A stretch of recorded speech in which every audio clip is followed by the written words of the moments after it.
Bonjour Fabrice. Bonjour Nassima, bonjour à tous.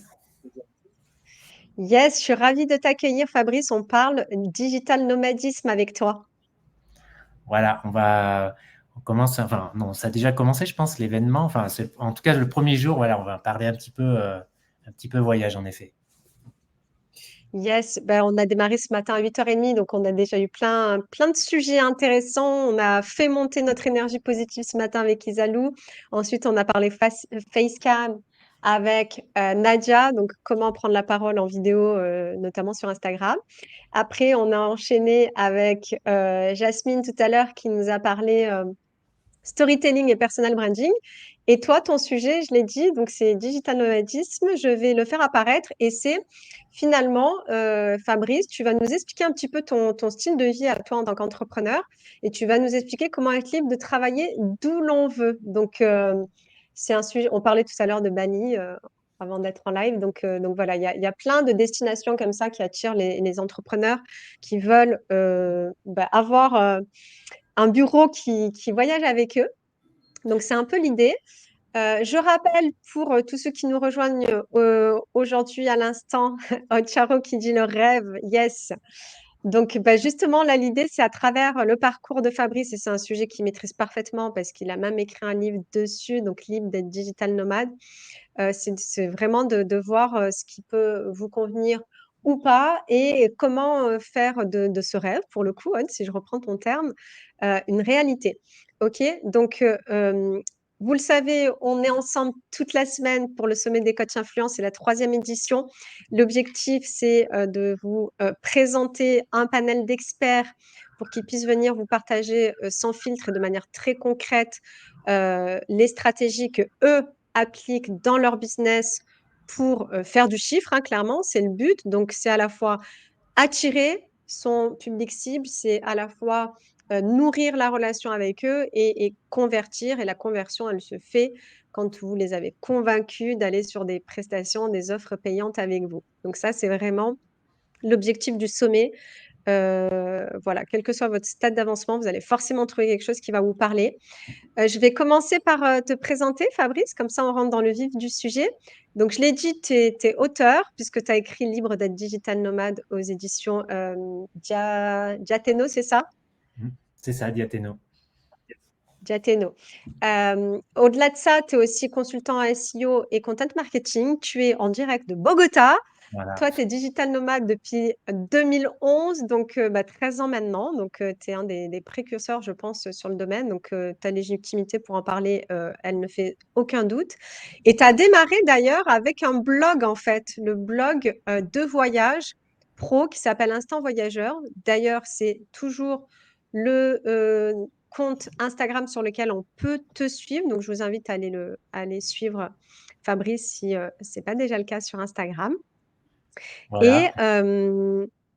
l'objectif, là, pendant cette heure ensemble, c'est d'évoquer le digital nomadisme à travers plusieurs étapes. Donc, je vais t'inviter, Fabrice, si tu veux bien, à partager ton bilan après toutes ces années de digital nomade, ok? Que tu puisses nous dire vraiment voilà, ce que tu en retiens, que tu puisses expliquer les avantages de ce mode de vie, mais aussi les inconvénients, parce qu'il y en a, ok?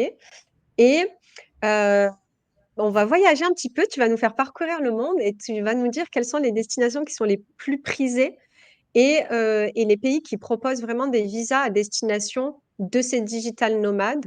Tu me l'as expliqué tout à l'heure, tu donneras les chiffres, mais vous imaginez bien que post-Covid, ça a d'autant plus explosé.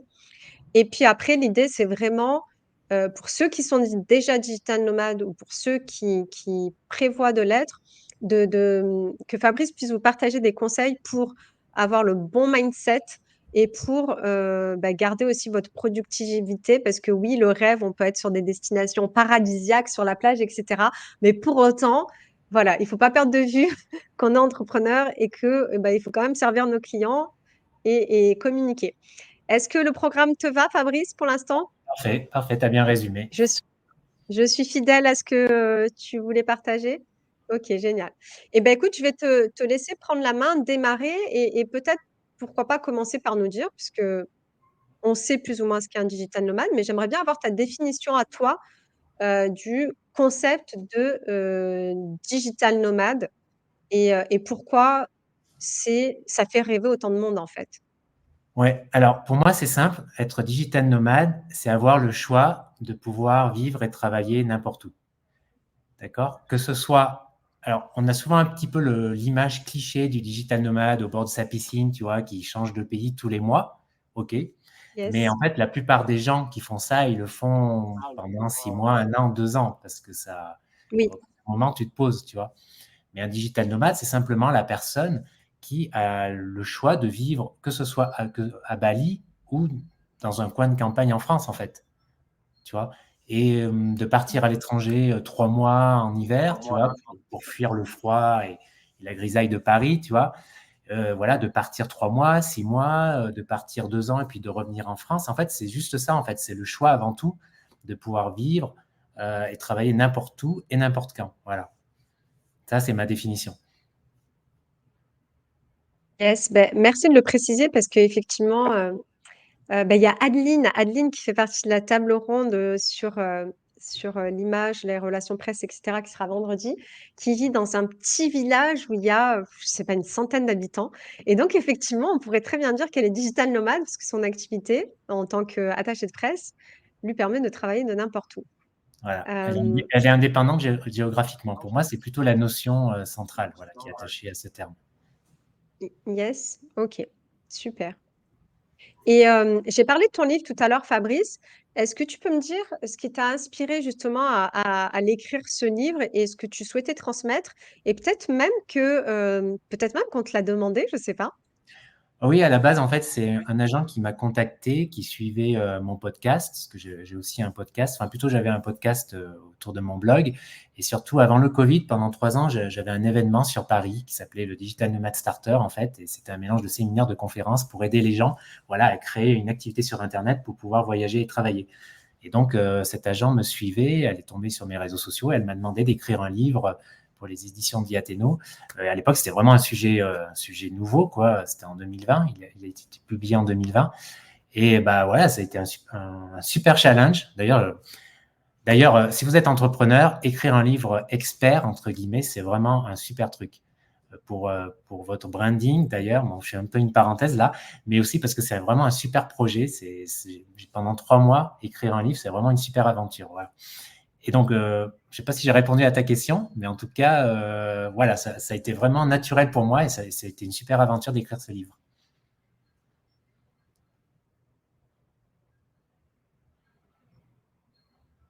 Ah, Mince, excuse-moi, j'avais coupé mon micro. c'est bon. Oui, je te disais effectivement, donc du coup, tu as été repéré finalement par une maison d'édition parce que tu partageais ce lifestyle sur les réseaux, c'est ça? Voilà, c'est ça, ouais, j'en parlais depuis déjà pas mal de temps. Ouais. D'accord, donc tu t'étais positionné finalement comme un référent déjà sur, sur le digital nomadisme. Ok, top. Et ben du coup, on l'a dit, depuis 2011, c'est ça? Mhm. Voilà. Donc ça fait l'âge de ma fille, 13 ans cette année. Donc du coup, est-ce que tu peux déjà brièvement nous faire un bilan de toi, ton expérience et peut-être d'autres digital nomades que tu as rencontrés sur ton chemin? Aujourd'hui, je l'ai dit, tu es à Bogota, mais j'imagine qu'en 13 ans, tu as dû un petit peu vadrouiller et tester plein de choses. Et aujourd'hui, tu es toujours digital nomade. Donc j'aimerais bien avoir un peu ton retour d'expérience sur ça. Voilà, bah, depuis le Covid, je suis un digital nomade, plutôt semi-nomade, enfin assez posé, hein, puisque l'essentiel de Mhm. l'année, je suis à Bogota, en Colombie, et je voyage le reste de l'année, où je vais en France, ça m'arrive souvent d'aller en France. Alors mon bilan, euh, peut-être un petit peu pour resituer, alors, en 2011, c'était vraiment quelque chose d'assez nouveau, et puis, tout le monde a vu, hein, avec le Covid, l'explosion du télétravail, les thématiques autour du télétravail, etc., du digital nomadisme, hein. Il y a même des entreprises, en fait, qui se sont créées pour vendre aux entreprises des séjours digital nomades de 6 mois, tu vois, carrément. Parce que voilà, et en fait, donc le thème a pas mal explosé. Il y a beaucoup de pays d'ailleurs qui ont créé carrément des visas digital nomades. Ça n'existait pas du tout avant, hein. Tu avais le visa touriste ou le visa travail, etc. Mais maintenant, tu as une quarantaine de pays qui proposent des visas digital nomades. Donc c'est un sujet en effet qui a beaucoup explosé depuis le Covid. Et en effet, j'ai vu pas mal de gens, ouais, j'ai vu pas mal de gens, j'ai croisé pas mal de gens qui se sont lancés là-dedans. Et alors, mon bilan, ouais, il est plus que positif, comme tu t'en doutes. Voilà, c'est toujours un mode de vie que j'adore. En fait, je pourrais pas. En fait, pour moi, de toute manière, il y a deux choses. Pour moi, faire ce que tu aimes, être indépendant et t'épanouir dans ce que tu aimes. Et ensuite, l'indépendance géographique, pour moi, c'est inséparable. Tu vois, ça va ensemble, en tout cas pour moi. Tu vois. Et voilà, et je ne me vois pas arrêter du tout, soit l'un, soit l'autre, en tout cas. Donc, voilà, pour répondre vite fait à ta question, voilà, le bilan est super et je croise en effet beaucoup de gens en Colombie ou ailleurs qui adorent en fait et qui au bout d'un moment se posent, hein, parce qu'on ne peut pas toujours être en mode le cliché digital nomade qui change de pays tous les mois, parce que si tu as une entreprise à développer, une activité à développer, tu sais bien, tu sais bien qu'il faut avoir une certaine routine, se poser un petit peu pour être focus, et développer son activité. Oui, non, tu l'as dit tout à l'heure aussi, c'est vraiment, ça peut être une parenthèse. Bah, moi, je connais une entrepreneur justement qui, et tiens, c'est une question aussi pour toi, qui a du coup vendu sa maison, qui a pris ses deux gosses, son mari, et qui sont partis pour un projet d'un an, donc en voiture, à faire le tour de France et d'Europe d'ailleurs. Donc voilà, donc c'est une forme de digital nomadisme. Il y a une date de départ, il y a une date de retour théorique. Après, je ne sais pas, mais est-ce que tu dirais justement que c'est, ou est-ce que tu as déjà croisé beaucoup de digital nomades qui avaient des familles, donc soit père de famille, soit mère de famille? Est-ce que c'est un format qui s'y prête?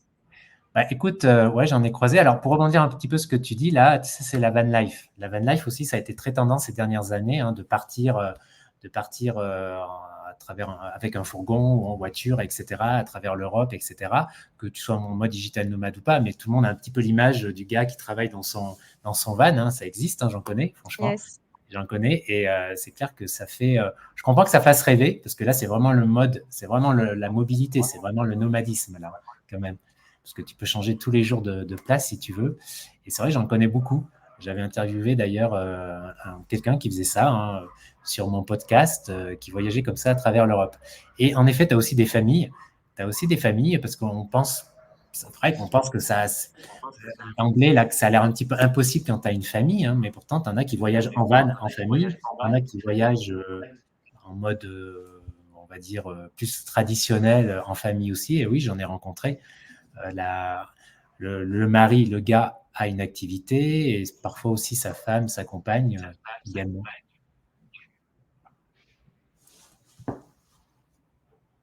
Super, merci.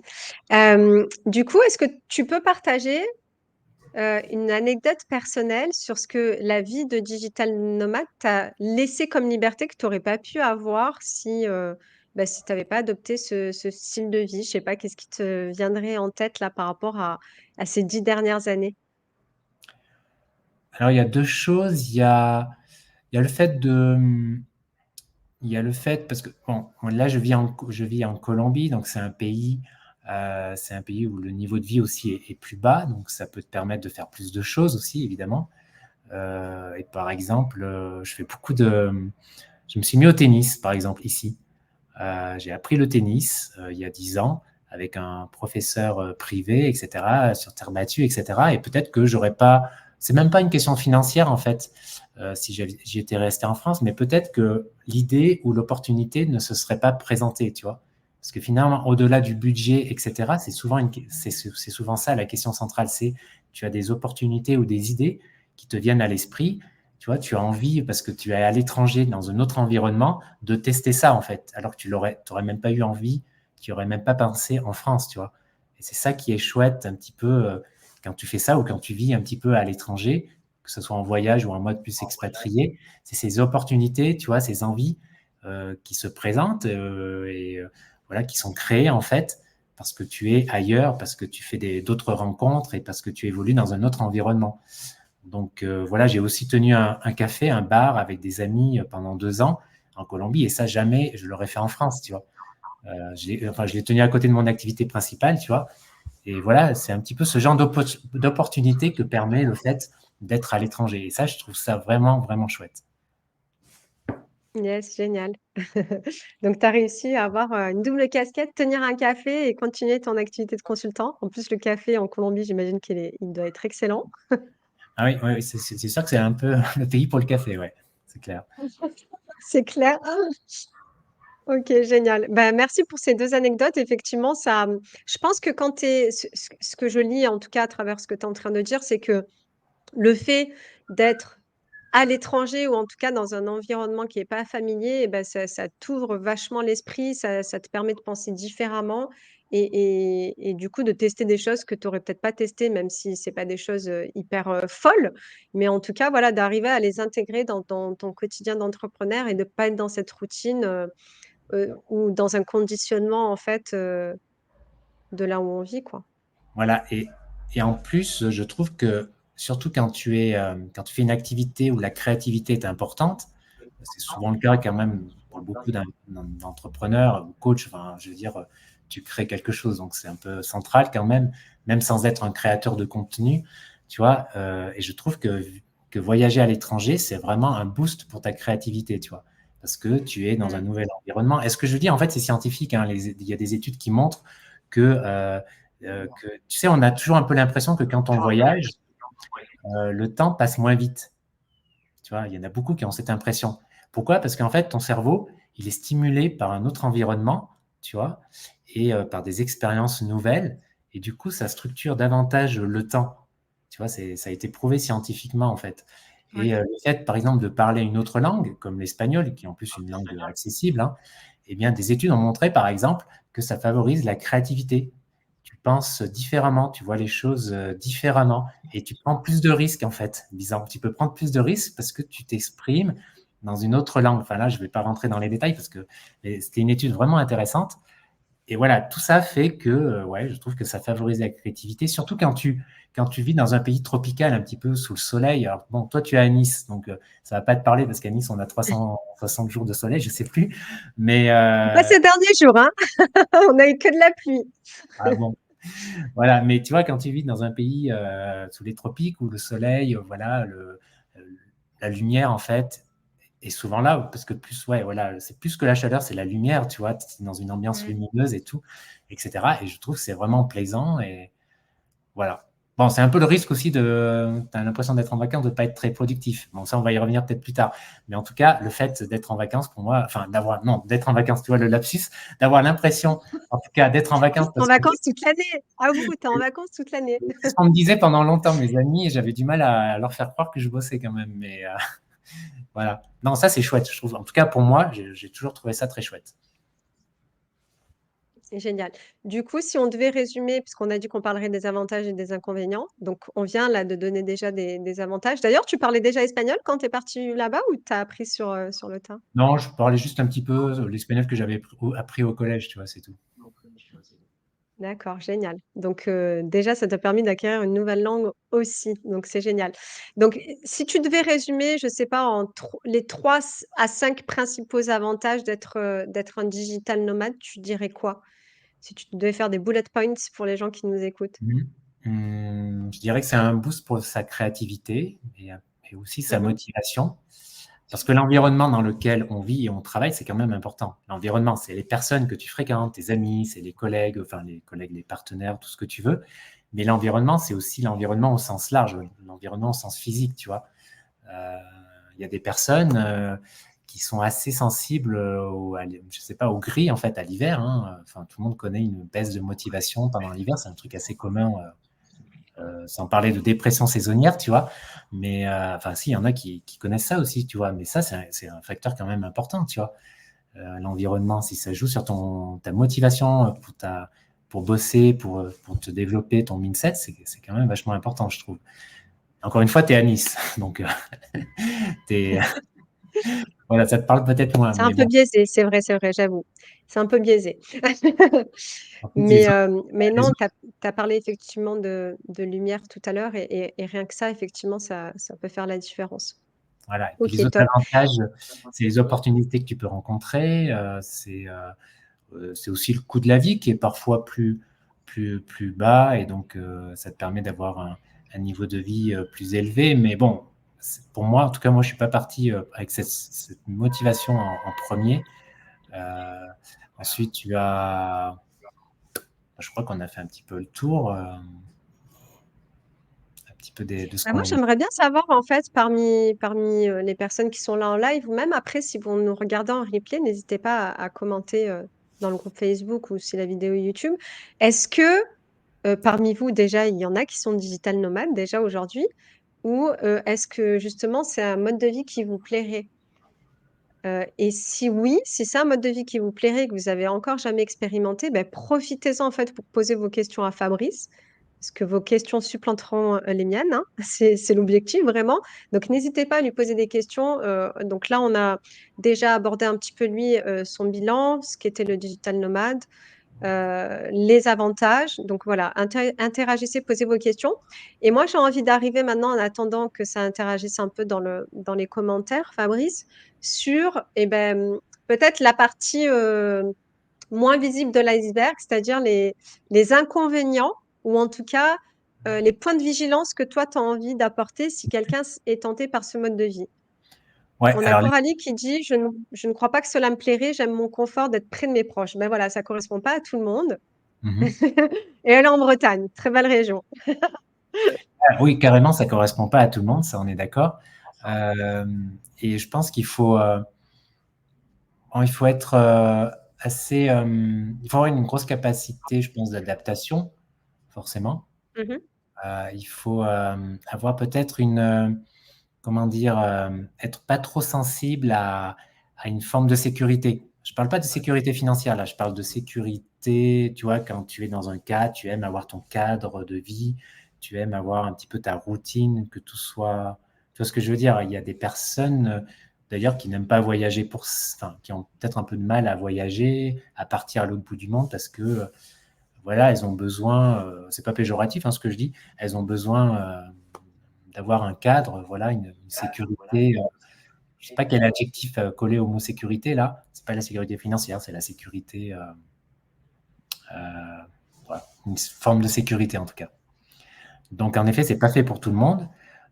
Ensuite, et aussi parce que un des inconvénients majeurs que beaucoup de digital nomades te parleront, c'est certaines solitudes. Donc, il faut être un minimum, je dirais pas, il faut être un minimum à l'aise avec sa solitude. Voilà, avec la solitude, tu vois.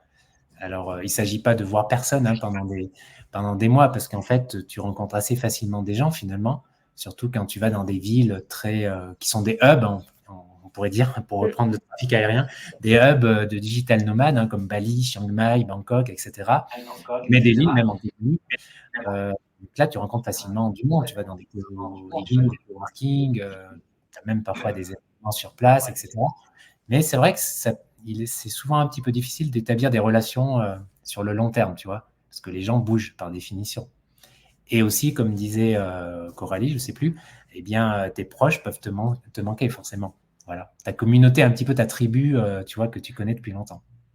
Donc, je dirais que c'est l'inconvénient, c'est sans doute l'inconvénient principal.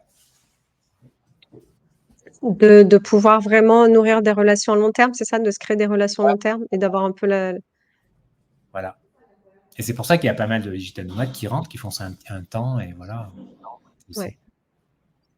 Ouais, c'est vrai que, enfin, en tout cas, moi, la perception que j'en ai, c'est effectivement des personnes qui partent, tu l'as dit, hein, 6 mois, 1 an, et puis c'est une expérience de vie, comme tu peux partir après tes études, faire 1 an le tour du monde, et en général, qui reviennent. OK, donc ça serait le principal inconvénient. Après sur le mode de vie, ou peut-être qu'on y viendra après, mais sur justement, si je décide demain, de partir, Mhm. et ben du coup, comment choisir la bonne destination, en fait? Comment choisir, le bon, mode d'hébergement? Comment, pour justement casser un petit peu ce que tu as dit, hein, ce côté, j'arrive, je suis seule, alors on le cherche évidemment parce que si on choisit ce mode de vie, c'est qu'on a envie de voyager, qu'on aime bien aussi, voilà, casser la routine et cetera.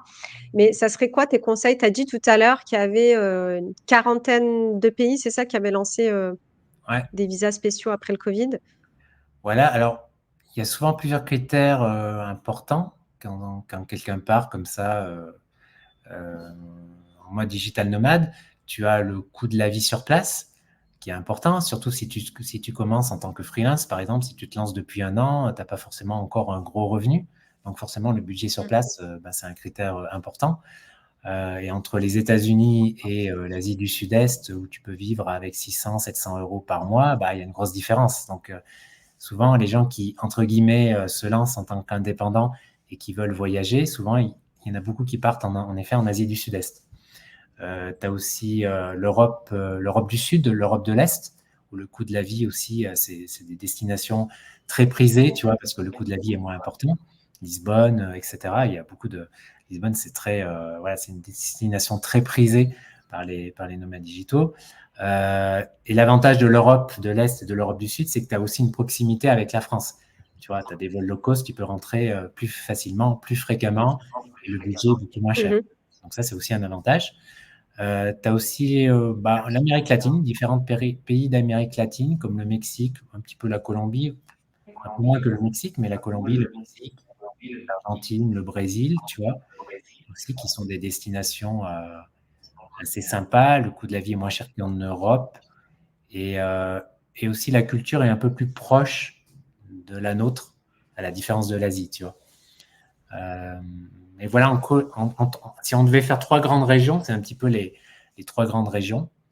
Et donc, tu as le critère du budget. Tu as bien sûr tes goûts, hein, si tu préfères si tu es plus attiré par la culture asiatique, voilà, tu vas aller évidemment en Asie. L'Asie du Sud-Est, c'est aussi une destination très safe au niveau de la sécurité. Euh, et puis, ben, après, il y a l'histoire des visas, en effet, parce qu'il faut savoir que, en général, dans beaucoup de pays, tu as un visa de 90 jours quand tu arrives. Touriste. Donc, tu restes 90 jours. Souvent, tu peux le renouveler une deuxième fois. Donc, en général, en mode touriste, tu peux ou tu pouvais rester, disons, 6 mois dans la plupart des pays. Pas tous, hein, encore, pas tous. Mais en Amérique latine, en fait, c'est assez le cas. C'est souvent le cas, tu as un visa de 3 mois, voilà, renouvelable. Et puis, en effet, depuis le Covid, depuis 2020, depuis 2021, il y a beaucoup de pays, en fait, qui se sont dit, tiens, il y a moins de touristes en ce moment avec le Covid. Du coup, on va se focaliser sur les gens qui sont en télétravail, tu vois, pour les attirer, en fait, parce que le but, en fait, de ces pays, c'était un petit peu combler le déficit en touristes à cause du Covid à ce moment-là. Et puis, donc, ils ont instauré ces visas, en fait, digital nomades. Et ces visas elles sont devenus permanents. Enfin, ils existent toujours. Enfin, voilà, après le Covid, ils ont continué, en fait. Et donc, tu as une quarantaine de pays qui proposent ce genre de visa. En général, tu peux rester de 6 mois, 1 an, 2 ans. Et alors, tu as des conditions de revenus. Il faut être indépendant, donc freelance, et avoir un revenu. Alors, ça dépend des pays. Ça varie entre 900 $ en Colombie, par exemple, c'est un des plus bas, c'est un des plus accessibles en Colombie, c'est 900 $ par mois. C'est assez accessible quand même quand tu es indépendant. Donc il faut Et que tu justifies, des revenus, récurrents de 900 $, c'est ça? Pour avoir ce visa digital nomade? voilà. Et certains pays, c'est 3 000 € par mois. C'est déjà plus élevé. Là, on est plutôt dans quel pays? Australie, États-Unis? Émirats arabes unis, je crois. Émirats arabes Ouais, unis. Et des pays comme les Seychelles, je crois, Maldives. Voilà, c'est plutôt des budgets. Bon, ça correspond un petit peu à l'image du pays qu'on a en même temps, tu vois. exactement. Mais tu as beaucoup de pays voilà, qui demandent entre 1 000 et 1 500 € par mois, tu vois, en Amérique latine, par exemple. Donc ça, c'est beaucoup plus D'accord. accessible. Et il y a Marem qui dit: «Bah, je suis surprise de ne pas entendre l'Afrique». Quand tu as parlé tout à l'heure des destinations, prisées, des digital nomades, est-ce que l'Afrique, du coup, c'est le cas ou pas? Parce que je crois qu'il y a quand même, Alors, certains pays, je crois que j'avais vu sur ta liste l'Afrique du Sud d'ailleurs. ouais. Alors j'ai envie de dire, il y a un peu deux Afriques. Il y a l'Afrique subsaharienne. Attends, je n'arrive pas à prononcer. L'Afrique, alors il y a le Maghreb en effet où il y a beaucoup, ce sont des destinations, notamment le Maroc, la Tunisie, etc. En effet, où il y a pas mal de gens qui vont de digital nomades, ça c'est clair, surtout sans doute au Maroc, etc. Et en effet, c'est des pays agréables, etc. Et tu as aussi l'Afrique du Sud, etc. Mais entre toute la zone entre le Maghreb et l'Afrique du Sud, bah, je ne l'ai pas mentionné parce que c'est vrai que c'est pas forcément très couru par les nomades digitaux parce que c'est plus difficile aussi d'y voyager. C'est l'offre en termes d'hôtels, etc. Coworking, c'est moins développé, c'est moins ça. Et tu as aussi la question du débit Internet quand même. Au Congo, le débit Internet, dans des pays de cette région pour y être allé, si tu fais un travail, je sais pas, si tu es youtubeur, si tu dois télécharger tes vidéos tous les jours, c'est un peu un frein quand même, je trouve. Voilà. Mais en Ouais, effet, j'ai une là, cliente qui est en Zambie. J'ai qui est une où? cliente qui est en Zambie et effectivement, c'est compliqué. Donc c'est vrai que je Je, ne l'ai pas je mentionné. confirme. Le Wi-Fi, c'est compliqué. Évidemment, tu peux y aller, bien sûr. Mm. J'ai Coralie. Ah ben, Marem disait, je ne sais pas si tu sais, Fabrice, moi je ne savais pas en tout cas, mais que le Rwanda est un hub d'entrepreneurs et de fintech. Ouais, j'en ai entendu parler un petit peu parce que j'ai rencontré quelqu'un ici en fait qui a vécu, qui a travaillé au Congo et il allait, bah, d'ailleurs, par exemple, il a un partenariat, enfin, il a un business là au Rwanda et il y allait il y a pas longtemps. Et il m'a dit qu'en effet, le Rwanda, c'était une sorte alors, je trouvais peut-être il exagérait un peu, mais il disait que c'était un petit peu comme la Silicon Valley de l'Afrique presque, avec enfin, ils essayaient d'attirer en effet des entrepreneurs un peu dans la tech, voilà. Donc Est-ce que tu es en Afrique d'ailleurs, Marem, tu peux nous dire? Est-ce que tu es basée en Afrique ou pas, Marem? Et elle nous dit, le Sénégal et la Côte d'Ivoire sont des pôles de développement, même si le coût de la vie a augmenté. Ok, bah c'est intéressant à savoir aussi, effectivement. Donc, il faut y aller. Il faut y aller, effectivement. Après, voilà, il y a plusieurs critères de choix, comme tu l'as dit aussi tout à l'heure, Fabrice. Je voulais te partager la question de Coralie. Mhm. Euh, Marem, elle est basée à Paris, mais elle était à Dakar cet été. Bah voilà, donc tu as fait une petite parenthèse de quelques mois. Cool. Donc Coralie nous demande, bah, quand on est digital nomade comme ça, comment se faire sa clientèle quand on change de pays? Est-ce que tu utilises les réseaux du coup? Mhm. Alors, tout d'abord, la meilleure démarche avant de partir, c'est de constituer déjà un réseau. Déjà, forcément, c'est plus facile. Si déjà tu es freelance depuis 2 ans, tu as déjà ton réseau. Donc après, ça va être Mm. assez facile, en fait, de continuer avec eux et de continuer à le développer quand tu pars. Donc ça, c'est le premier point. Ensuite, si tu pars où tu n'as quasiment pas de réseau, oui, bien sûr, tu peux le développer. Comme je disais, je suis consultant SEO, content marketing, et c'est une activité que j'ai depuis 2 ans. Et j'ai développé ce réseau-là qui est un peu à part du reste de mon activité. Je l'ai développé en n'étant pas en France. Donc, tu peux le développer par les réseaux et surtout, parce que là, je pense qu'il y a quelqu'un qui va en parler lors du sommet, c'est la puissance quand même de la prospection email en fait. Hein, parce qu'on pense souvent, je pense que la plupart des freelances souvent pensent au réseau, créer du contenu, etc. ou sur différentes plateformes, mais la prospection mail, ça reste quand même un peu la base et c'est quelque chose voilà, qui est accessible de n'importe où. Donc oui, bien sûr, tu peux développer ton réseau en étant à l'étranger. Ouais, effectivement, comme tu l'as dit, c'est bien de partir en ayant déjà son réseau, surtout si tu l'as dit, pour avoir certains visas, il faut déjà justifier de certains revenus.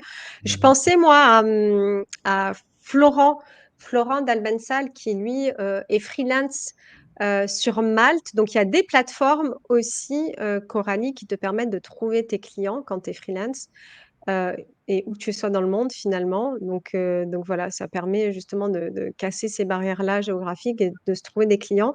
Et je regarde juste en fait, il passe jeudi, je crois, à 9 heures, Florent. Et donc lui, ses clients, il les a vraiment trouvés grâce à cette plateforme. Il y en a d'autres, hein. Moi, Mhm. pense à des plateformes qui ne sont pas forcément francophones, mais il y a Fiverr, il y a Upwork, donc Malte. Vous en connaissez certainement d'autres. Et puis pour tout ce qui est email marketing, c'est Phyllis qui, elle, va en parler mercredi à midi. Donc, on va parler du pouvoir de l'email. Et c'est pareil, en fait, pour se construire ta liste email, tu n'as pas besoin d'être géographiquement à un endroit précis.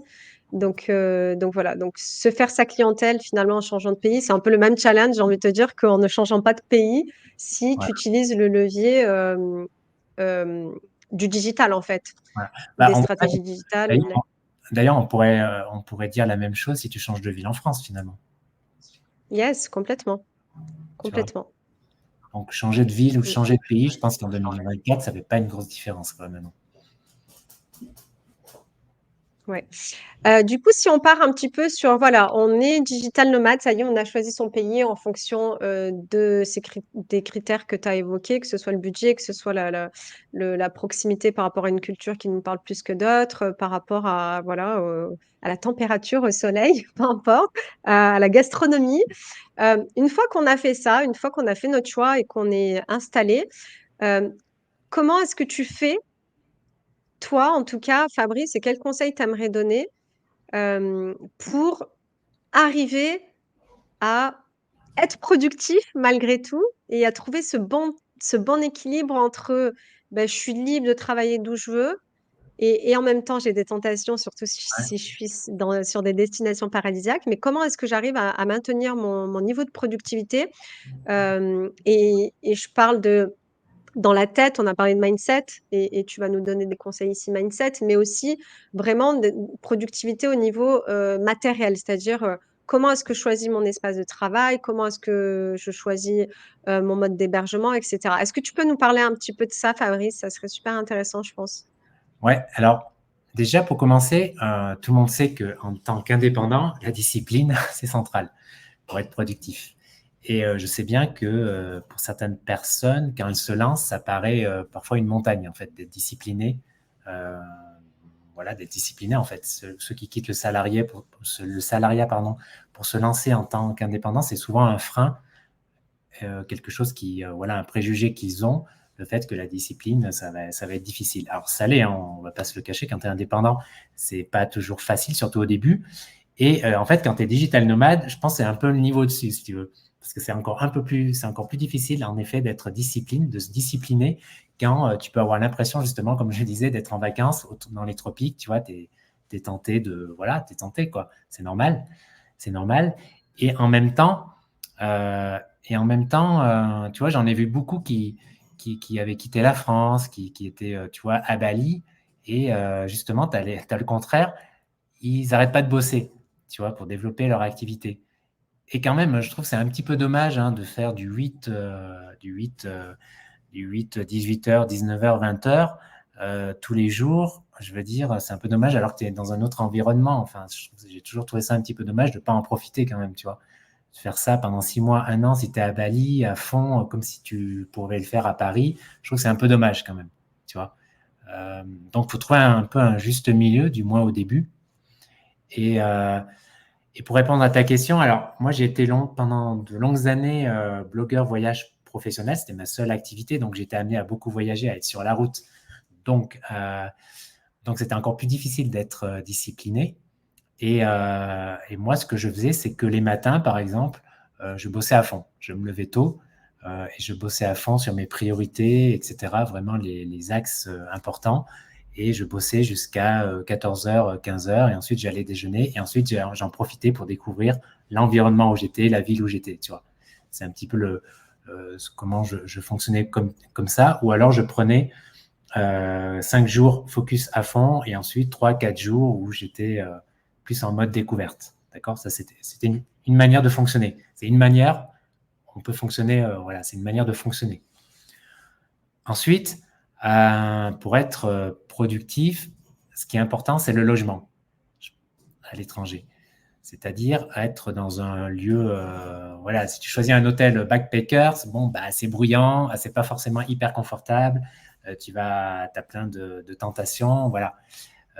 Les Airbnb, par exemple, c'est top pour ça, choisir un appartement tranquille où tu vas être tranquille, un appartement avec une vraie table de bureau, avec une bonne connexion Internet, bien sûr, mais avec une vraie table de bureau, ce qui n'est pas le cas si tu loues souvent de ce type de logement, c'est pas souvent le cas. Tu vois, souvent, tu n'as pas vraiment un bureau ou une vraie table, tu vois, ou une vraie chaise de bureau, enfin, sans forcément aller jusqu'à une chaise de bureau, une chaise confortable. Tu vois, quelque chose, voilà, où tu as par exemple une table, tu as ta table de bureau qui est confortable et tu es devant la fenêtre, par exemple, avec une vue. Ça, c'est quand même plus sympa que d'avoir, comme dans beaucoup de logements, ta table face à un mur. Enfin, pour moi, c'est pas top au niveau créativité. T'as pas, enfin, tu vois, je trouve que l'environnement, encore une fois, de travail, et ça, c'est la même chose, hein, c'est les mêmes règles quand tu bosses à Nice ou en Colombie, c'est ton bureau, tu vois, il faut que ça soit un minimum fonctionnel et agréable pour pouvoir travailler au mieux. Donc ça, et quand tu es à l'étranger, le logement, voilà, au-delà des simples hôtels, c'est vraiment quelque chose d'important.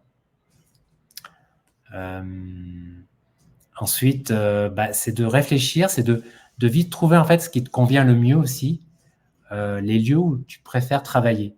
C'est-à-dire, moi par exemple, tu vois, quand je dois écrire un article ou quand j'ai écrit ce livre, la grande partie de ce livre, en fait, je l'ai écrit dans des bars. Parce que c'est là en fait où je suis le plus productif, je ne sais pas, le plus inspiré et le plus focus, qui peut paraître paradoxal. Le plus focus, c'est quand il y a un petit bruit, tu vois, de fond, il y a des gens un petit peu autour, tu vois. Dans un bar, typiquement, c'est là où je suis le mieux, en fait, pour faire ce genre de tâches, qui est créatif, tu vois. Les tâches comme la comptabilité, je peux le faire chez moi, tu vois, il n'y a pas de souci. Enfin, je peux le faire aussi dans un bar, mais je veux dire, tu vois, c'est pas la même chose. Et je pense que tout le monde a un petit peu voilà, tout le monde doit un petit peu trouver son fonctionnement qui lui correspond le mieux parce que chaque fonctionnement est différent selon les personnes et trouver un petit peu les lieux où selon la tâche, tu es le plus à l'aise, le plus productif. Voilà. Et c'est pareil, si tu es plus productif le matin, ce qui est quand même le cas de beaucoup de monde, bah, tu travailles à fond le matin et ensuite tu vas te balader, tu es plus en mode découverte, tu vois. Et si c'est le contraire, bah, tu inverses. Voilà.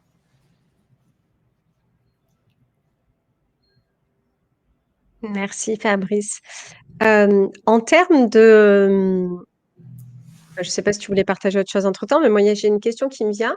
Euh, je ne sais pas si tu as une historique avant et après ta vie de digital nomade, mais j'ai bien compris que l'idée, effectivement, et ce serait dommage, comme tu l'as dit, si on se déplace à des milliers de kilomètres, de ne pas profiter de notre environnement immédiat et de ne pas faire un peu le touriste. Si on parle en termes de revenus et de chiffre d'affaires, donc je reviens à ton cas à toi, avant et après la vie de digital nomade, qu'est-ce que ça a impacté en termes de chiffre d'affaires sur ton business? Est-ce que l'idée, en fait, c'est de se dire, voilà, je décide de faire ce choix, de partir, mais en même temps, si je le fais, c'est que finalement, je cherche un peu aussi voilà, d'originalité dans ma vie, ou en tout cas une expérience de vie, des rencontres, de nouvelles destinations, etc. Mais au final, et ma boîte dans tout ça, comment est-ce que toi, tu t'es fixé des objectifs? Tu as parlé de temps de travail, d'organisation de temps de travail, et ça, c'est intéressant, de se dire, bon, ben voilà, je travaille que le matin, ou je travaille 5 jours intenses, etc. Comment est-ce que tu gères finalement ta réalité d'entrepreneur qui est de faire du chiffre d'affaires dans tout ça? Alors, je ne sais pas si je peux vraiment répondre à ta question parce qu'avant de partir digital nomade, j'étais salarié en fait. Du coup, j'étais Et pas ouais, indépendant. c'est pour ça que je te demande. T'as Voilà. pas Et de du coup, recul. T'as non, pas de recul effectivement avant et après. Mais en tout cas, sur ta vie de digital nomade, elle n'a pas toujours été en Colombie. Là, tu l'as dit, tu es presque sédentaire en Colombie. Euh, Parle-nous un petit peu des enjeux justement sur bah, je veux faire évoluer ma boîte, je veux de la rentabilité, je veux faire du chiffre, mais en même temps, voilà, j'ai envie aussi de profiter de la destination dans laquelle je vis. Comment est-ce que tu arrives à concilier ça en fait? Tu vois, je ne sais pas si ma question elle est claire, mais c'est vraiment comment trouver cet équilibre entre bah, je suis entrepreneur, je veux développer mon entreprise, mais en même temps, je vis une expérience plus ou moins longue selon les gens. Peut-être qu'il y en a, c'est que 6 mois, peut-être c'est qu'un an, peut-être qu'il y en a, c'est pour toute la vie. Euh, voilà, comment est-ce que je me fixe en fait un mm. cadre? Alors, clairement, la recherche de cet équilibre, elle est plus difficile que si tu restais en France. On est d'accord, bien sûr. Ensuite, deuxième chose, ça dépend le cadre temporel euh, enfin, tu vas partir pour combien de temps? Si tu pars 6 mois, en effet, tu peux te dire oui, je fais OK, ma priorité, c'est justement un petit peu de trouver un équilibre sympa avec ma vie perso et de profiter. Et donc, bah, d'accord, j'accepte pendant 6 mois, de pas forcément être au taquet pour développer mon chiffre d'affaires. Tu vois, et c'est tout à fait OK. Et je pense que même c'est ce qu'il faut faire, en fait, si tu pars 6 mois, tu vois. Ça n'aura pas d'incidence. Et voilà. Après, si tu pars plusieurs années, en effet, et ton souhait, c'est de développer ton activité, ton chiffre d'affaires, et d'ailleurs, pas forcément développer ton chiffre d'affaires, mais juste créer de nouvelles choses, hein, parce que c'est souvent la première motivation finalement, c'est de créer des nouvelles choses. En général, le chiffre d'affaires, il vient après. Mais voilà, c'est l'envie de créer de nouvelles choses, de développer ce que tu aimes faire, etc. Dans ce cas-là, si tu pars, voilà, si ton horizon temporel, c'est plusieurs années, en effet, à un moment, il va falloir davantage te poser, comme j'ai fait. C'est-à-dire, tu peux te poser 3 mois, 6 mois dans une ville, tu vois, et retrouver un petit peu, être un peu plus proche de ta vie en France, entre guillemets, dans ta routine, tu vois. Et là, Oui. c'est tout à fait OK. Euh, Ensuite, pour la personne qui est un peu plus, là, parce que là, je parle surtout solopreneur, mais la personne qui est plus peut-être dans une optique un petit peu start-up, je sais pas, c'est pas forcément notre public, mais la personne qui veut vraiment développer une grosse activité en mode start-up, donc voilà, des partenaires, des associés, des financements. Je pense qu'à peut-être à un moment, il faut quand même passer du temps en France, quoi, ou revenir en France, ou parce que voilà, de Bali, c'est un peu plus quand même peut-être un peu plus compliqué. Là encore, c'est discutable. OK. Encore, c'est discutable. Ouais, donc est-ce que tu conseilles justement de se fixer un objectif avant de partir? En termes de CA ou en termes Ouais, en termes de priorité finalement. ouais, je pense que c'est mieux. C'est toujours mieux, je pense, de partir en se fixant quelques objectifs, quitte en effet à être souple. Et en général, on le sera parce que quand tu changes d'environnement, tu sais pas, voilà, tu sais pas ce qui va influer sur tes choix une fois là-bas. Il faut rester ouvert, en effet, et être flexible. Et je pense que c'est important, être ouvert un peu à cette flexibilité et être ouvert un petit peu aux opportunités qui peuvent se présenter. Enfin, c'est même fondamental, en fait. Ça serait dommage de partir en étant rigide. Mm. OK, super. Est-ce qu'il y a une rencontre qui, toi, t'a marqué sur ces dernières années que tu n'aurais pas faite si tu étais resté en France? Hmm. Des rencontres, il y en a, ouais, il y en a, j'ai rencontré beaucoup de monde. Est-ce que ces personnes, j'aurais pu peut-être aussi les rencontrer en France. Donc là, il n'y a pas une rencontre en particulier, tu vois, qui me vient à l'esprit au-dessus de tout, en fait. C'est plutôt plusieurs rencontres. À un moment, j'ai rencontré au Mexique un ami voilà, qui est devenu, enfin, quelqu'un qui est devenu ami, et on a fait le Digital Nomad Starter à l'époque, là, cet événement. Tu vois, donc c'était chouette. À un moment, voilà, j'ai rencontré quelqu'un qui est devenu mon développeur pour mes sites. Mais c'est peut-être des personnes aussi que j'aurais rencontrées en France dans un autre cadre. Donc, je dirais pas qu'il y a comme ça quelqu'un qui Alors, quand m'a. je dis rencontre, c'est pas forcément une personne finalement. Une rencontre, ça peut être une rencontre euh, face à une situation, face à un contexte, face à un concept, une idée. Tu vois, quelque chose qui, parce qu'on a parlé d'ouverture d'esprit tout à l'heure. Donc, c'est pas forcément la personne Hmm. physique, mais ça peut être, ouais, ça peut être plein d'autres choses. Donc, je sais pas s'il y a quelque chose qui te vient en tête. Mais évidemment, la magie des rencontres, elle se fait au quotidien. Le tout, c'est d'avoir le bon état d'esprit et d'être ouvert parce que finalement, il peut se passer plein de choses tout près de chez nous. On n'a pas besoin d'aller à 10 000 kilomètres. Mais voilà. Mais dans l'idée, c'était pour savoir s'il y avait vraiment quelque chose qui t'a marqué sur ces 10 dernières années et que tu sais que tu n'aurais pas pu vivre euh, autrement que si tu avais Hmm. choisi ce style de vie. Des expériences, oui, comme j'en ai parlé un petit peu au début, des expériences, des opportunités qui se sont présentées que j'aurais pas pu faire en effet en étant en France. Euh, Après, peut-être des personnes d'autres milieux, en effet, que j'aurais eu plus de mal à rencontrer en France. Parce que moi j'ai grandi dans un village d'Ardèche, donc c'est quand même, à la base, c'est un décalage avec ce que je vis, avec ce que j'ai vécu après. Mais après, c'est mon histoire personnelle, c'est mon vécu personnel qui est juste, qui est propre à moi, évidemment. Du coup, tu te verrais pas du tout revenir vivre en France? Si, disons la majeure partie de l'année, mais toujours avec cette envie de partir l'hiver, en tout cas. 4 mois l'hiver. C'est déjà ce que tu fais? Tu reviens un petit peu en France quelques mois? Ouais, je reviens 2 mois, en fait, pardon, 2 fois par an en général, ouais. Surtout l'été.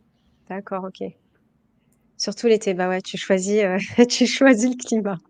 OK. Est-ce que, je ne sais pas si vous avez des questions, vraiment, n'hésitez pas. Sinon, par rapport à je pense qu'on a fait un bon tour d'horizon déjà, Fabrice. Est-ce qu'il y a quelque chose que tu voudrais rajouter? Est-ce qu'il y a vraiment, un conseil que tu aurais pas déjà évoqué encore, que tu aimerais donner à une personne qui hésite à se lancer Si et j'avais à un faire le grand saut conseil, du digital nomade? ouais, si j'avais un conseil à donner à quelqu'un qui a jamais, surtout qui a jamais forcément trop voyagé en dehors de l'Europe, du moins, ou de la France, c'est de simplement de faire un test, en fait, de partir, de prendre 2 semaines de vacances, enfin de 3 semaines, et de partir en se disant, voilà, je vais voyager et travailler en même temps, et voir si j'arrive à trouver la discipline, si ça me plaît, si c'est pas trop de compromis, voilà, essayer en fait. Au lieu de partir, tu vois, carrément de vendre maison, de vendre maison et etc. et de partir pour 1 ou 2 ans. Je pense que c'est plus judicieux de tester d'abord. OK, et donc la première chose à mettre dans sa valise, ça serait quoi? Outre son laptop, Yes, outre son laptop, parce que celle-là, elle est trop facile. Ça, tu le prends sous le bras, mais dans la valise. Bon, en tout cas, toi, peut-être, qu'est-ce que tu as mis, toi, comme, comme incontournable dans ta valise ou qui te quitte jamais quand tu voyages? alors j'ai un accessoire laptop que j'emmène toujours, c'est un support, bêtement. Un support, voilà, parce que ça aide beaucoup. C'est vraiment important d'avoir un support pour son laptop. Alors là, je vais parler un petit peu ergonomie, machin, mais voilà, quand tu as l'habitude de travailler dans des bars un peu partout, etc., et ben après, c'est pas terrible pour le dos et la colonne, etc. Et ça, malheureusement, surtout quand tu es jeune, quand tu as la trentaine, tu t'en rends pas compte, en fait, parce que bah, c'est un effet cumulatif, en fait. C'est pour ça que c'est important, je pense, que, voilà, de prendre tout de suite tes bonnes habitudes, en fait, et d'avoir quelque chose d'ergonomique tout le temps, en fait. Et donc, le support, ça passe par avoir l'écran en face de l'œil, tu vois, pour pas baisser, voilà, parce que voilà, des années et des années. Eh ben, c'est quelque chose dans lequel je dois investir parce que c'est vrai que ça fait un moment que je me dis que je dois l'acheter et là, je l'ai pas. Donc effectivement, c'est bien de penser aussi à la santé physique parce que travailler de n'importe où avec juste un laptop, bah déjà, t'as pas un grand écran, t'as pas enfin, tu peux avoir une souris externalisée, mais en tout cas, voilà. Est-ce que toi, tu as un clavier externe d'ailleurs aussi? Ouais, j'ai un clavier Bluetooth aussi. Tu vois, là, Ouais. le laptop est sur le support, clavier Bluetooth, donc avec un certain recul quand je tape, tu vois, c'est super agréable, super confortable. Je suis bien, enfin là c'est pas optimal parce que je l'ai pas levé assez, tu vois, mais normalement, voilà, une souris infrarouge et c'est un peu la base, voilà, pour travailler un petit peu partout d'une façon ergonomique, donc tu te fatigues moins, tu auras moins, entre guillemets, de séquelles possibles plus tard. Et puis d'ailleurs, en Amérique latine, je trouve que, je me faisais la remarque l'autre jour, je trouve quand même que souvent dans les restos, dans les bars, dans les coworking, les bureaux sont plus bas qu'en France. Peut-être parce que les Hmm, gens sont plus petits, je ne sais pas en taille, mais du coup, peut-être. tu es plus penché, tu vois, je trouve, en tout cas. Donc Coralie qui disait son maillot de bain, effectivement, incontournable. Mais toi, tu as pensé ergonomie. Voilà. Donc, ce serait ça ton conseil? Le support pour laptop? Je pense que quand tu es digital nomade, c'est vraiment un des accessoires importants. Ouais. Indispensable, ouais. Ben moi, j'ai un espace de coworking aussi à Nice et c'est vrai que je vois beaucoup de personnes qui l'utilisent et moi-même, je suis assez sensible des cervicales et j'ai des tendinites et tout. Donc, c'est vrai que voilà, j'ai un double écran à la maison, mais voilà, j'ai pas forcément la meilleure ergonomie. Donc, c'est vrai que c'est important, surtout voilà, si on part pour quelque temps, en tout cas. Bah, écoute, je te remercie Fabrice. Est-ce que je pense qu'on a fait le tour? Moi, j'ai envie peut-être maintenant de te laisser lancer le défi pour ceux qui nous regardent. Et même si vous n'êtes pas en live, vous êtes invité à le relever. En plus, c'est un mini défi assez sympa. Je te laisse en parler, Fabrice. Voilà, ben, on va rester un petit peu dans la thématique de, Yes. de la conf, hein, puisque le défi, en fait, c'est d'envoyer une photo de votre bureau du jour. Donc, le bureau du jour, c'est soit chez vous, soit dans un café, soit dans un coworking, voilà, avec votre laptop, vous voyez. Vous envoyez la photo, vous nous envoyez la photo de votre bureau du jour, et puis je crois qu'on tirera au sort, hein, pour gagner un exemplaire du livre. Voilà. Yes. Donc, jouez le jeu, envoyez votre bureau du jour. D'ailleurs, vous pouvez même, si vous voulez pousser le truc encore plus loin, Fabrice, c'est si jamais vous êtes amené à changer de bureau dans la semaine, eh ben, partagez-nous votre bureau du lundi au vendredi. Parce que même si on bosse de chez soi, bah, peut-être que des fois, on aime bien bosser de son bureau, mais de temps en temps, on va aller bosser sur son canapé parce qu'on va bosser de manière plus détendue. Peut-être qu'on va aller travailler dans le salon, j'en sais rien. Donc voilà, donc partagez au minimum votre bureau du jour en taguant Fabrice. Donc, si vous êtes sur Insta, bah, c'est Instinct Voyageur, ça apparaît juste sous son prénom. Pour moi, bah, c'est Coach Influent. Si vous n'êtes pas sur Insta, bah, faites-le aussi sur Facebook ou sur LinkedIn en nous mentionnant, comme ça on le verra. Et du coup, à la clé, bah, tu fais remporter, effectivement, tu veux bien nous le remontrer, Fabrice, ton livre qui montre en fait par son épaisseur que c'est un vrai sujet. Tu m'as dit que tu avais déjà animé des conférences de plus de 4 heures sur le sujet. Oui, parce qu'en fait, c'est un petit peu un mode d'emploi. Tu vois, à la fin de chaque chapitre, tu as des questions, des exercices à faire un petit peu pour. Tu vois, c'est. Non, je trouve que le livre a été bien conçu, en fait, donc, avec la gens qui m'a suivi. Et d'ailleurs, vous pouvez télécharger un extrait, hein, sur mon blog, parce que j'ai un autre site personnel, fabrice-dubec.com, et vous pouvez télécharger un extrait gratuitement, d'ailleurs, du livre, d'ailleurs, si vous voulez, vous faire une idée. Voilà. Yes, c'est toujours intéressant, effectivement, d'avoir un aperçu. Ben, là, on t'a eu en live et tu as partagé ton expérience, c'est super. Je te remercie infiniment, Fabrice. Je vous invite à aller continuer la discussion avec lui si vous le souhaitez. Moi, je vous retrouve demain. Donc, c'est déjà la fin de la première journée, Fabrice, du Sommet des coachs influents. On a encore 4 jours ensemble. Demain, j'annonce juste le programme de demain avant qu'on se quitte. Demain, donc on est mardi 12 mars, je vais recevoir Vanessa Boyer à 9 heures qui va nous parler de IA et notamment ChatGPT pour aller créer son offre irrésistible en 15 minutes et aller la vendre, donc booster son chiffre d'affaires. Et ensuite, on a une thématique qui est nouvelle dans le sommet des coachs influence cette année, qui est la publicité. Et on a 2 fois l'expertise, mais sous un angle très différent. Donc, Marjorie, qui va montrer à chaque entrepreneur comment investir ses premiers euros en publicité. Je ne sais pas, Fabrice, si c'est un levier que tu utilises, toi, est-ce que tu fais de la pub dans ton business, Ah, que ce soit avec Meta ou… J'en ai très fait peu. J'en ai fait, pardon, peu parce que j'étais surtout sur la création organique, en fait, que ce soit par le SEO, parce que c'est mon activité principale depuis 12 ans, hein, parce que j'édite plusieurs sites, dont Instinct Voyageur. Donc, le SEO, c'est un super. D'ailleurs, c'est encore sous-estimé, je trouve, par les créateurs de contenu qui sont souvent sur les réseaux. Or, le SEO, tu vois, c'est du contenu long terme. C'est du contenu quali, long terme, long, et qui peuvent rester et qui peuvent t'amener des prospects gratuitement pendant plusieurs années, tu vois. Et je trouve que les gens se sont souvent tournés ces dernières années vers les réseaux parce que c'est peut-être plus paillettes, etc. Mais le contenu organique, tu as l'algorithme aussi d'ailleurs, hein, et le petit contenu sur Instagram, et ben après, il reste pas en fait. Tu vois, c'est du contenu C'est éphémère, oui. sur l'instant et éphémère. Et pour moi, le levier le plus important, c'est créer du contenu sur le long terme, donc organique, YouTube, SEO, podcast. Je connais bien le podcast aussi. Mais en effet, la pub, c'est quelque chose, par contre, que j'ai très peu fait, mais c'est un des objectifs d'ailleurs de cette année, c'est de tester, en effet. Génial. Et ben, du coup, Marjorie, elle va nous poser les fondations pour lancer sa première campagne. Alors là, on parle Meta, mais bon, aujourd'hui, la publicité, c'est quand même très centralisé par Meta. Mhm. Sauf si on fait de l'achat de mots-clés. Donc là, on sera plus dans le SEO, mais dans le SIA. Bref. Mais du coup, ouais, je trouvais que c'était intéressant comme levier aussi, même si moi, je l'utilise pas du tout non plus. La promotion du sommet, elle se fait de manière complètement organique et tout ce que j'ai entrepris par le passé, c'est plutôt de l'organique. Mais voilà, c'est intéressant. Donc, Fabrice, je t'invite à venir écouter Marjorie qui a l'agence Margency. Euh, voilà. Et puis, juste pour rejoindre ce que tu disais, c'est vrai que le SEO, au départ, c'était la seule source, en fait, de création de trafic. Et aujourd'hui, tout le monde se bat effectivement pour avoir une place sur les réseaux sociaux, mais moi, je te rejoins complètement. C'est-à-dire que autant, quitte à passer du temps à créer du contenu et du bon contenu, autant lui donner la durée de vie la plus longue possible. Donc, petite parenthèse fermée.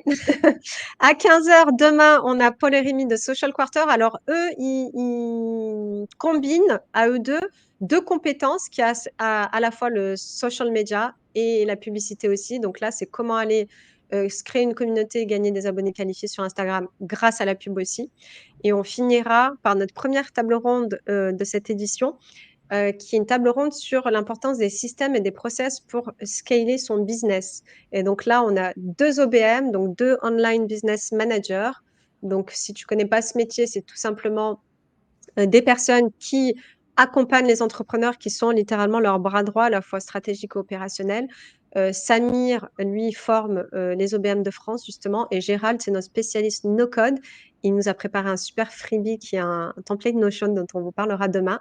Et pour ma part, je fais une conférence bonus donc qui est à 18h30 demain et je vais parler de stratégie de partenariat gagnant. Pourquoi? Parce que ça permet d'avoir plus d'impact et à la fois aussi de multiplier ses revenus. Donc ça, c'est le programme assez intense de demain. J'étais déjà ravie, Fabrice, de t'accueillir aujourd'hui avec Isalou, avec Nadia, avec Jasmine, avec Amélie ce matin. Donc voilà, si vous n'avez pas le temps de regarder, tous les replays sont dispo. Fabrice, je te dis à très vite sur les réseaux et on a hâte vraiment, partagez-nous votre bureau du jour. Alors du jour entre lundi et vendredi. Voilà. Et si vous pouvez poster tous les jours votre nouveau bureau, vous aurez plus de chances de gagner le livre. Voilà. Je te laisse Voilà. clôturer, Fabrice. Oui, bah merci beaucoup Nassima pour l'invitation à venir parler de ce sujet lors de ce sommet. Lors de ce sommet, hein. Je vois qu'il y a du lourd en tout cas demain. C'est du lourd. Et mais d'ailleurs pour les prochains jours aussi, c'est bien. Il y a une bonne variété en tout cas de thématiques. C'est important qui couvre, je pense, beaucoup de domaines de l'info, enfin, du web entrepreneuriat d'une manière générale. Donc ça, c'est très chouette. Bah écoutez, non, écoutez, oui, pour ceux qui nous suivent, ben, j'ai été ravi de parler de ce thème dont j'aime parler. Et je vous invite, voilà, à tester, en tout cas, si ça vous attire, au moins de tester. Et en fait, je pense que c'est que du positif quand on teste et qu'on sort un petit peu aussi de sa zone de confort. Je pense que c'est important quand on est entrepreneur. Voilà. Merci beaucoup, Fabrice. À bientôt et à tout le monde. Je vous retrouve demain à 9h. Belle Au revoir. soirée. Ciao.